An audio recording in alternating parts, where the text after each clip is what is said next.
عبد الرحمن ایک ایماندار دکاندار تھا۔ ایک دن جیسے ہی اس نے دکان کا شٹر اٹھایا، ایک باوقار مگر سادہ لباس میں خاتون اس کے پاس آئیں اور بولیں، بھائی صاحب یہ لیجئے آپ کے 10 روپے۔ عبد الرحمن نے چونک کر اس کی طرف دیکھا اور کہا، میں نے تمہیں 10 روپے کب دیے تھے؟ خاتون مسکرائیں اور بولی، کل شام میں نے آپ سے کچھ سامان خریدا تھا، میں نے 100 روپے دیے تھے، سامان 70 روپے کا تھا، آپ نے 40 روپے واپس کیے، جبکہ دینے 30 روپے تھے، یہ 10 روپے آپ کے زیادہ لوٹے تھے۔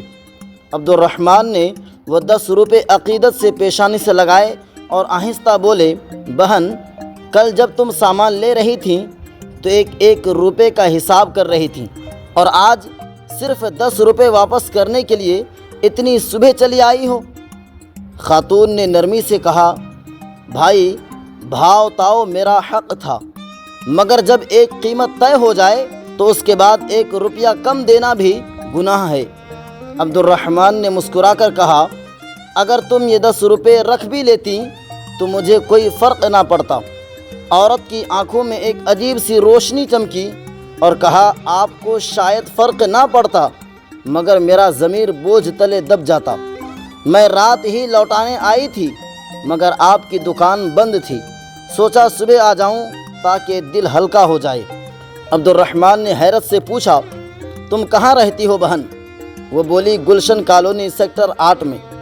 عبد الرحمن بے اختیار بولا، 7 کلومیٹر کا فاصلہ طے کر کے صرف 10 روپے واپس کرنے آئی ہو، اور یہ تمہارا دوسرا چکر ہے؟ عورت نے اطمینان سے کہا، ہاں، اگر سکون دل چاہیے نا تو ایسے ہی کام کرنے پڑتے ہیں۔ میرے شوہر کہا کرتے تھے، کبھی کسی کا 1 پیسہ بھی ناحق مت رکھنا۔ انسان تو خاموش رہ جاتا ہے، مگر اللہ ہر حال میں حساب لیتا ہے۔ میں اپنے بچوں کے لیے ایسا بوجھ نہیں چھوڑنا چاہتی۔ یہ کہہ کر وہ عورت چلی گئی۔ عبد الرحمن کچھ لمحے وہیں کھڑا سوچتا رہ گیا۔ پھر اس نے کیش باکس سے 300 روپے نکالے اور ملازم سے کہا، میں ابھی آتا ہوں دکان دیکھنا۔ وہ پاس والی دکان پر گیا جہاں اس کا دوست فراز بیٹھا تھا۔ یہ لو تمہارے 300 روپے، کل میں نے تم سے سامان کے کچھ زیادہ پیسے لے لیے تھے۔ فراز حیران ہوا، اگر زیادہ لیے تھے تو جب میں دوبارہ آتا تب واپس کر دیتے، اتنی صبح آنے کی کیا ضرورت تھی؟ عبد الرحمن نے خاموشی سے کہا، اگر میں تمہارے آنے سے پہلے مر گیا تو تمہیں تو خبر بھی نہ ہوتی کہ تمہارے پیسے میرے پاس ہیں۔ میں نہیں چاہتا کہ کل اللہ کے سامنے شرمندہ کھڑا ہوں یا میرے بچوں پر اس کا بوجھ آئے۔ یہ سن کر فراز کے دل میں ایک زخم جاگ اٹھا۔ 10 سال پہلے اس نے اپنے دوست کاشف سے 3 لاکھ روپے قرض لیے تھے۔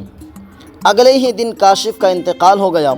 کسی کو اس قرض کا علم نہ تھا اور فراز نے بھی کبھی ذکر نہ کیا۔ لالچ نے اسے چپ رہنے دیا، مگر آج عبد الرحمن کے الفاظ اس کے دل میں بجلی بن کر گرے۔ اللہ کسی بھی وقت حساب لے سکتا ہے۔ کئی راتوں تک نیند نہ آئی، آخرکار اس کا ضمیر جاگ گیا۔ اس نے بینک سے 3 لاکھ روپے نکالے اور سیدھا کاشف کے گھر جا پہنچا۔ کاشف کی بیوہ صحن میں اپنے بچوں کے ساتھ بیٹھی تھی۔ فراز کی آنکھوں سے آنسو بہہ نکلے۔ وہ اس کے قدموں میں گر پڑا، بہن یہ تمہارے شوہر کے پیسے ہیں، میں نے دیر کی مگر اب لوٹا رہا ہوں، مجھے معاف کر دو۔